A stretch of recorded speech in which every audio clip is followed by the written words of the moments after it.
அண்மை செய்தியாக பார்த்து வருகிறோம். சென்னையில் பைக் ரேஸில் மீண்டும் இளைஞர்கள் ஈடுபட்டு அட்டகாசத்தில் ஈடுபட்டிருக்கின்றனர். இது குறித்தான வீடியோவும் வெளியாகி இருக்கிறது. இது குறித்த முழு விவரங்களுடன் இணைந்திருக்கிறார் எமது செய்தியாளர் சுப்பிரமணியன். சுப்பிரமணியன், வணக்கம். முழு விவரங்களை பதிவு செய்யலாம். சென்னையுடைய முக்கிய சாலைகளில் பைக் ரேஸ், பைக் சாகசத்தில் ஈடுபடக்கூடிய இளைஞர்கள் மீது காவல்துறையினர் இதுவரை உரிய நடவடிக்கை எடுக்கவில்லை என்ற ஒரு குற்றச்சாட்டும் இருந்திருக்கிறது. தொடர்ந்து முக்கிய சாலைகளில் இளைஞர்கள் பைக் ரேஸ் மற்றும் பைக் சாகசத்தில் ஈடுபட்டு கொண்டிருப்பது தொடர்பான வீடியோ காட்சிகளை அந்த இளைஞர்களே தங்களது இன்ஸ்டா பக்கத்தில் வெளியிட்டிருப்பது அதிர்ச்சியை ஏற்படுத்தியிருக்கிறது.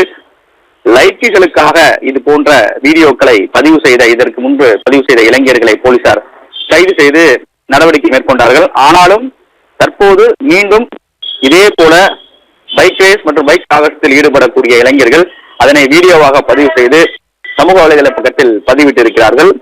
சூளைமேடு, மாதவரம், கோடம்பாக்கம் உள்ளிட்ட பல முக்கிய சாலைகளில் இதை இரவு நேரத்தில் காவல்துறை கண்முன்பே இந்த பைக் ரேஸில் இளைஞர்கள் சர்வ சாதாரணமாக ஈடுபடக்கூடிய வீடியோ காட்சிகள் வெளியாகி இருக்கிறது.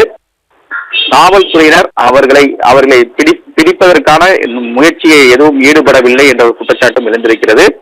நம்பர் பிளேட் இல்லாத பைக்குகளை பயன்படுத்தி அந்த இளைஞர்கள் இந்த அட்டகாசத்தில் ஈடுபட்டு இருப்பது தெரிய வந்திருக்கிறது.